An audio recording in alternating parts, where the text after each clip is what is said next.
we move on to the B section in my DPP Video Nasty preset collection, and we start off with The Beast in Heat, which is a massive pain in the arse if you're collecting these tapes. It's probably the hardest of all the Video Nasties to get. This is in part to the fact that JVI only put out about 200 copies originally back in the 1980s. Not sure how many of those have actually survived into the 1990s and the 2000s. Possibly less than 100. I know on preset.co.uk there's about 22 of these listed in people's collections. But also it's in part to the fact that in the 1990s there was loads of fakes made. I've actually made a whole video all about comparing fake copies of this tape to this original. So I mean, back in sort of the sort of 1990s, sort of 10-15 years ago, these tapes were selling for between sort of £300 to £500, and then over the years that's kind of shot up to about £1,000, £1,200, £1,500. Nowadays they're going from between sort of 1,800 to sort of 2,000. I know somebody paid 2,100 for their tape. I paid 2,500 for this one. The reason why I paid that much was because it came from a seller who had a full history for it. It's basically as genuine as they come. It's on the right tape stock. Everything about it is correct, and I'm 100% sure it is the real thing. Yeah, I think one of the reasons why they were selling so kind of cheaply back, or cheapish back sort of 10-15 years ago, was because there were so many fakes around and people didn't realise that these tapes are fake, and so there seemed to be a lot more of them on the market. And then over the years, as these kind of fakes have been exposed, it's kind of sort of lowered the amount of sort of genuine copies there are. But it's one of those tapes. If you collect the 39, you kind of need to complete your collection, and so I don't think I'll be spending that sort of money on sort of any other tape. But I'm pretty pleased to have it. Yeah. So I'll just show you some footage from the start of the film.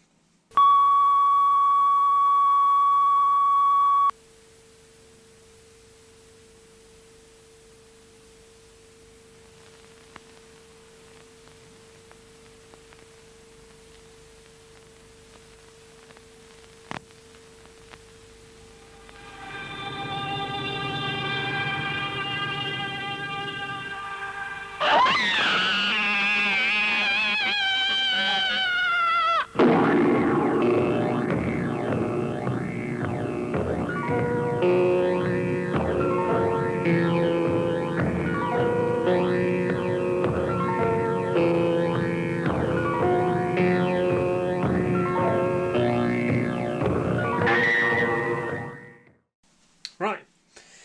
Next up we have Bloodbath. This is a Mario Barber film. I have seen this one, although I watched it years ago on DVD. Quite enjoyed it. It's kind of considered to be one of the kind of films which influenced all the American slashers of the 1980s. Although Sean Cunningham, who made Friday the 13th, has said that he's never actually seen it, or didn't see it prior to making Friday the 13th Part 2, even though there are several sort of death scenes in this one which are very, very similar. I got this tape from a seller called Philip Hatter, who I kind of got loads of tapes from because he was just sort of selling up just as I got into collecting videos. And so I got quite a lot of stuff from him, and all his tapes are in really, really nice condition. This even has the original Video Movies box as well, from the company called Hokushin, or however you say that. Paid £60 for that, so quite pleased with that. Yeah, so let's have a little look at some footage from it.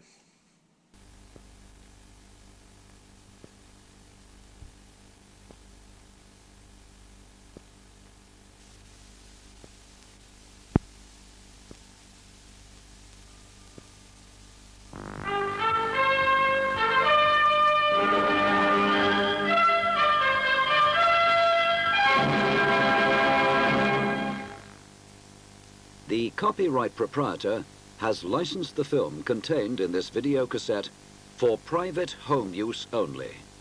Any other use, including making copies of the film, causing it to be seen or heard in public, or broadcasting it, or causing it to be transmitted to subscribers to a diffusion service, or selling, letting or hire, exchanging or otherwise dealing with it in part, is strictly prohibited without prior written permission of Hakushin Audiovisual Limited.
Okay, so next up we have Blood Feast, which is the Herschel Gordon Lewis slasher, kind of credited as being the first gore film. I think it came out in 1963 or something.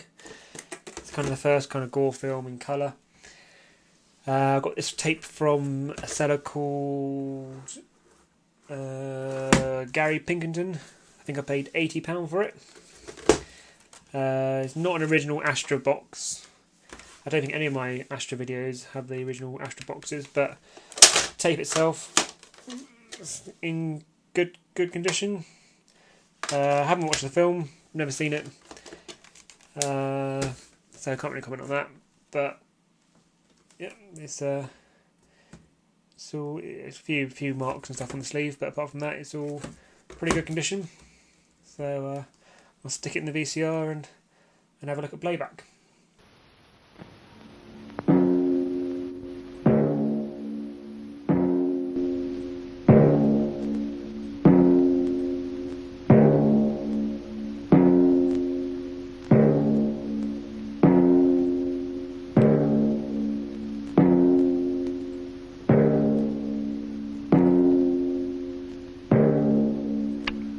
And now, some tragic local news. We have a report of another murder tonight. A young girl has been found dead in Rogers Park. The body was badly mutilated. Because of these murders, police request that all women stay inside their homes after dark. If you must go out, please have someone accompany you. Keep your door locked. We'll repeat that. Police request that all women stay inside their homes after dark. If you must go out,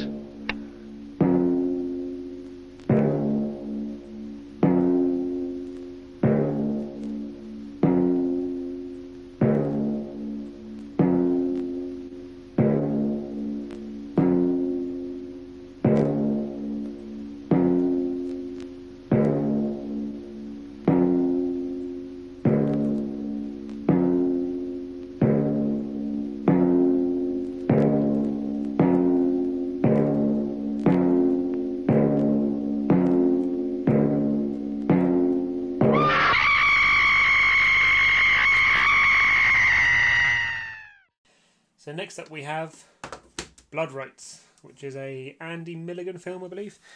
It's also known as The Ghastly Ones I think in America it's called The Ghastly Ones. I actually really like this tape. I've never watched the film. It's meant to be quite a boring film. It's from Scorpio Video. Not only is this in the original Scorpio Video box, I don't know if you can really see that. It's got the original mark in the box there. The tape's in really good condition as well. But the sleeve is actually reversible.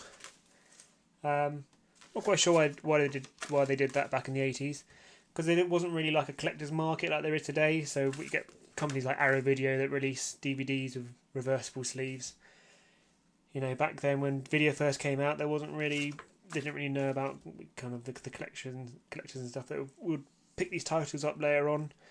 But it might have been a way that a video shop could have it with one sleeve for 1 week, and then the week later they could flip it over and hope that the same people that already rented the title out will come in and see a different sleeve and rent it again, believing it to be a different film. But I really like that. It's one of the reasons why I kind of collect these tapes, is there seems to be a lot of kind of effort that was put into the packaging back in the 80s.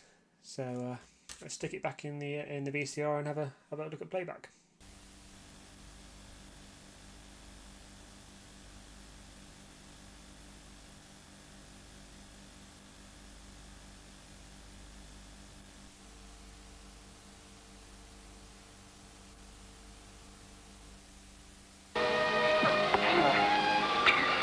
Where are we, Robert? We're on a private island. Does anybody live here? Not that I know of. Well, maybe we're not supposed to be here. Oh, it's all right. Okay.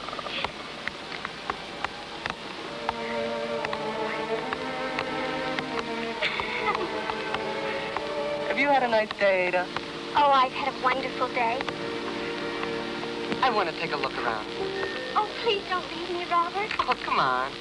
No. Sure. I'll be right back.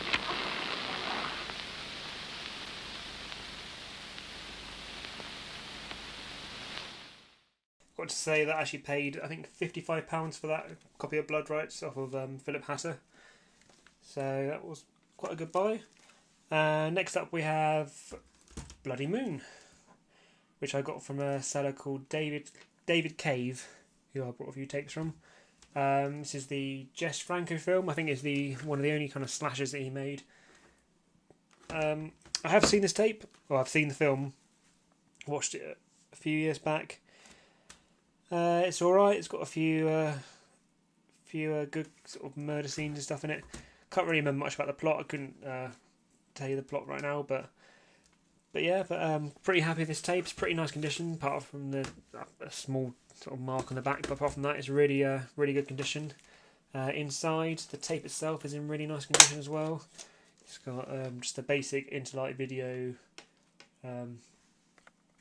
top label, and then on the side the film title there. But pretty pleased with that. I think I paid about £55 for that. So let's stick it in the VCR and check playback.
Miguel, I'm your sister. Don't look at me that way. Go back to the dance.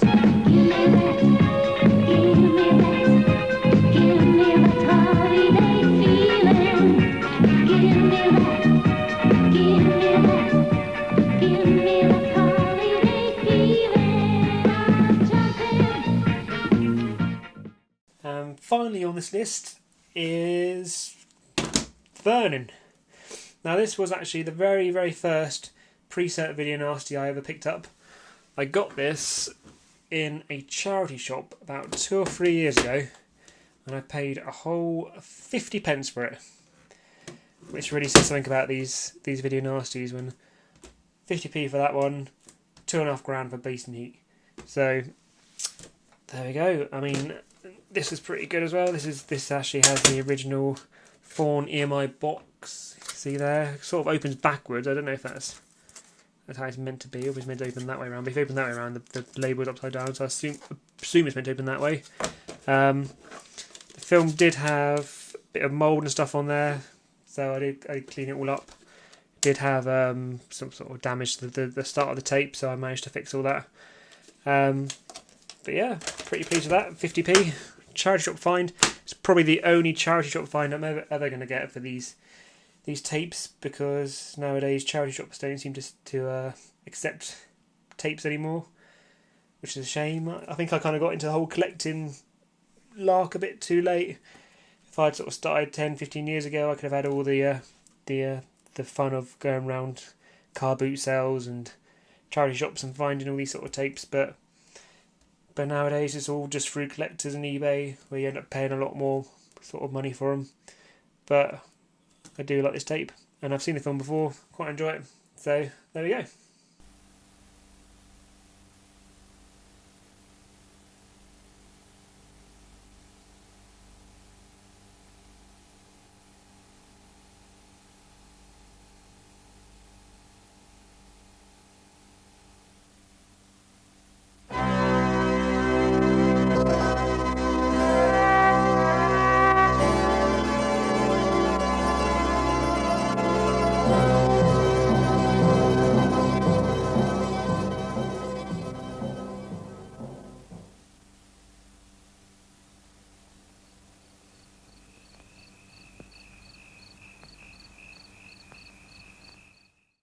So that is the end of my A to B section, and so far, just for getting the first 2 letters of the alphabet in the DPP 39, I've spent £3,010 and 50 pence. So if you are looking into collecting these sort of tapes, it's going to set you back a fair amount of money to try and get the full list. But like I said, so far I'm only 2 titles short. I've got one of those kind of in the process of buying, and then the other one shouldn't be too hard to get. So hopefully by the time I finish all these videos, I will have a complete set and I can talk about all the titles. Cheers!